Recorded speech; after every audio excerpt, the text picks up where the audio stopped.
প্রিয় সুধীমণ্ডলী, আজকে আমরা একটি ভিন্ন ধারার পডকাস্টে আপনাদের সবাইকে স্বাগত জানাচ্ছি। আপনারা জানেন যে বাংলাদেশ সংবিধানের ২৮, ১৯-এর ২ এবং ১৮ ধারাতে সামাজিক সুমর্যাদা এবং সকল মানুষকে সমভাবে দেখার জন্য বিশেষ গুরুত্ব আরোপ করা হয়েছে। কিন্তু সামাজিক বাস্তবতার ক্ষেত্রে আমরা কিন্তু বাংলাদেশে এক ধরনের প্রকট বৈষম্য দেখি, বিশেষ করে কিছু বিশেষ চাহিদা সম্পন্ন মানুষ যাদেরকে আমরা আমাদের দেশের সামাজিক প্রতিবন্ধী মানুষ হিসেবে চিহ্নিত করে রাখি। তাদেরকে নিয়েই বাংলাদেশ সরকারের জাতীয় গণমাধ্যম ইনস্টিটিউট এবং ইউএনডিপি, বিশেষত ইউএনডিপির সোশ্যাল প্রোটেকশন এবং পলিসি সাপোর্ট প্রোগ্রাম একটি ভিন্ন ধারার উদ্যোগ গ্রহণ করেছে। এই দুটি প্রতিষ্ঠান একযোগে সারা বাংলাদেশের গণমাধ্যম কর্মীদের, প্রতিবন্ধীদের ব্যক্তিদের প্রতি, যারা সমাজের একটি সিগনিফিকেন্ট অংশ, তাদেরকে কিভাবে আমরা ইতিবাচক দৃষ্টিভঙ্গি দিয়ে তাদেরকে কাভার করতে পারি, গণমাধ্যমে তারা যাতে পজিটিভলি বা ইতিবাচকভাবে উপস্থাপিত হতে পারে, সেরকম একটি লক্ষ্য দিয়ে সারা বাংলাদেশের গণমাধ্যম কর্মীদেরকে প্রশিক্ষণ দেওয়ার লক্ষ্যে এই উদ্যোগটি গ্রহণ করা হয়েছে। এই উদ্যোগে যারা মূল উদ্যোক্তা, আমি তাদের সাথে এর লক্ষ্য এবং উদ্দেশ্যটি একটু জানার চেষ্টা করছি। তার আগে আমাদের অতিথিদের সাথে আপনাদেরকে পরিচয় করিয়ে দিচ্ছি। আমার বাঁদিকে রয়েছেন জাতীয় গণমাধ্যম ইনস্টিটিউটের সম্মানিত পরিচালক ডক্টর মারুফ নেওয়াজ, আপনাকে স্বাগত জানাচ্ছি।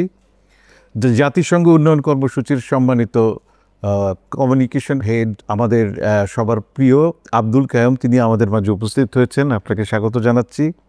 জাতীয় গণমাধ্যম ইনস্টিটিউট এর সহকারী পরিচালক এবং এই আয়োজকের অন্যতম একজন সংগঠক তানজিম তামান্না, আপনাকে স্বাগত জানাচ্ছি। এবং এই social protection policy support program, এই প্রোগ্রামটিকে যিনি নেতৃত্ব দিচ্ছেন প্রোগ্রাম ম্যানেজার হিসেবে এবং এই আয়োজনের একজন অন্যতম সংগঠক জনাব আমিনুল আরিফিন, আপনাকে স্বাগত জানাচ্ছি। আমি আব্দুল কাইয়ুম, আপনাকে দিয়ে শুরু করতে চাই। সেটি হচ্ছে যে এই ধরনের একটি উদ্যোগ, এটি গ্রহণ করবার পিছনে ইউএনডিপির ভাবনাটা কি? গণমাধ্যম কর্মীদেরকে কেন মনে করছেন যে প্রতিবন্ধী বিষয়ে সেন্সিটাইজ করলে বা রিপোর্টিং ফরম্যাটটা এই বিষয়ে তাদেরকে দক্ষতা বৃদ্ধি করলে সেটি জাতির জন্য কল্যাণ বয়ে আনবে? ধন্যবাদ নজরুল ভাই।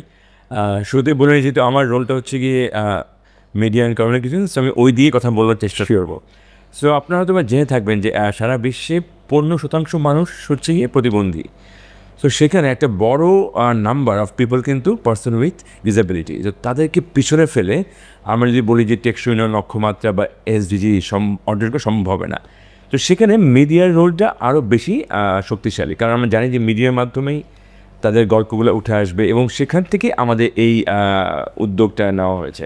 আমি সংক্ষেপে বলি কয়েকটা কারণ। এর মধ্যে একটা কারণ হচ্ছে গিয়ে আমরা চাই যেন যেসব স্টোরি বা গল্প আসে ইনক্লুসিভ হয়, মানে সবার জন্য গল্পটা হয়। আমরা প্রায় দেখি যে পত্রিকাতে বলি বা বিভিন্ন মিডিয়া হাউসে বলি যে এক ধরনের গল্প মানুষ বেশি শুনতে বা সংবাদ মানুষ পড়তে বেশি পছন্দ করে, কিন্তু যারা সমাজে পিছিয়ে পড়া মানুষ, ওদের গল্পটা খুব বেশি আসেও না, অথবা পাঠক হিসেবে আমরা চাইও না পড়তে। সো সেখান থেকে আমাদের একটা বড় লক্ষ্য হলো এই উদ্যোগটার যে ইনক্লুসিভ স্টোরি। এছাড়াও পাশাপাশি অফকোর্স আমরা যাবো যে এই ধরনের উদ্যোগের মাধ্যমে যে পলিসিতে যে গ্যাপগুলো আছে, হ্যাঁ, যারা পিছিয়ে পড়া মানুষ সমাজে, তাদের এই গ্যাপগুলোও যেন একটু হলেও সামনে আসে, সো দ্যাট আলটিমেটলি ওই মানুষগুলার জীবনে উপকার হয়।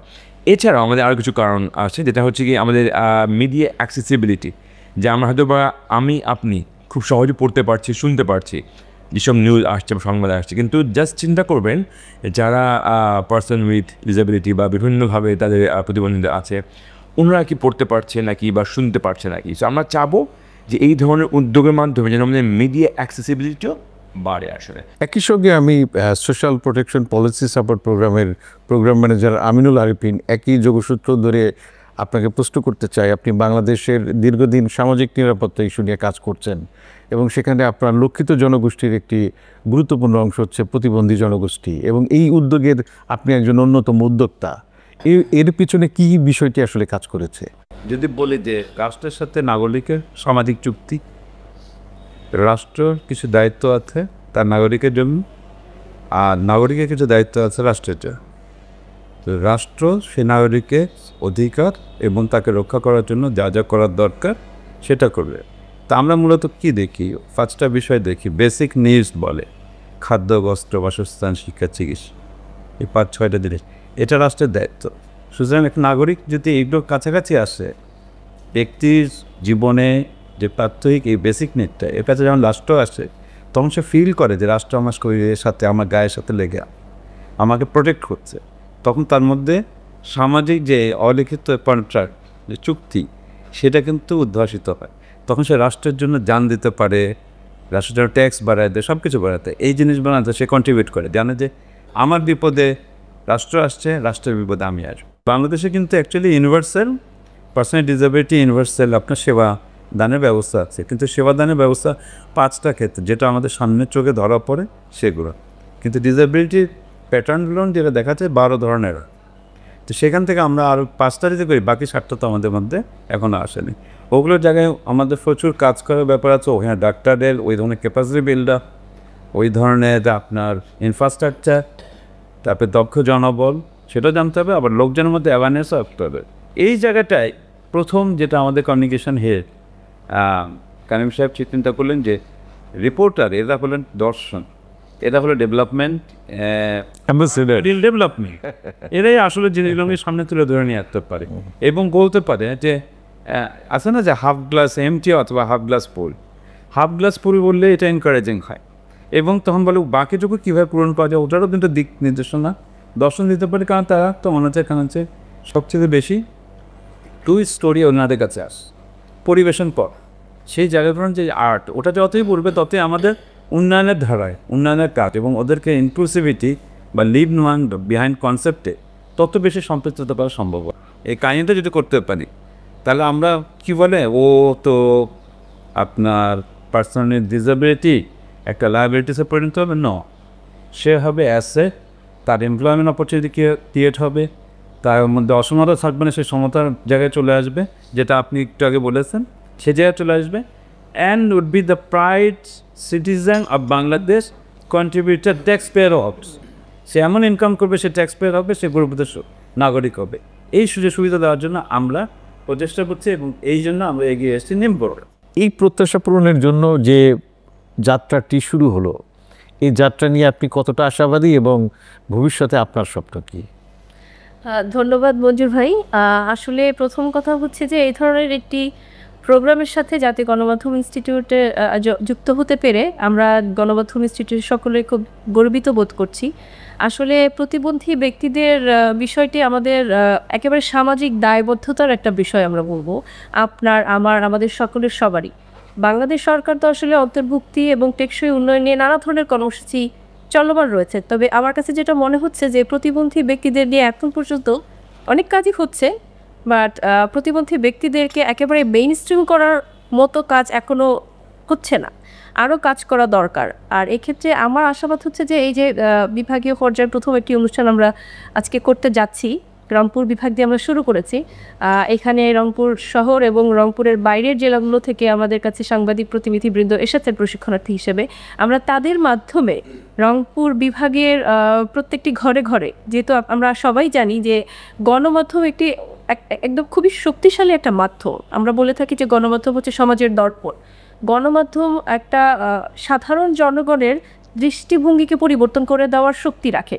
আমরা আসলে এই শক্তিটাই, গণমাধ্যমের এই শক্তিটাই ব্যবহার করতে চাই।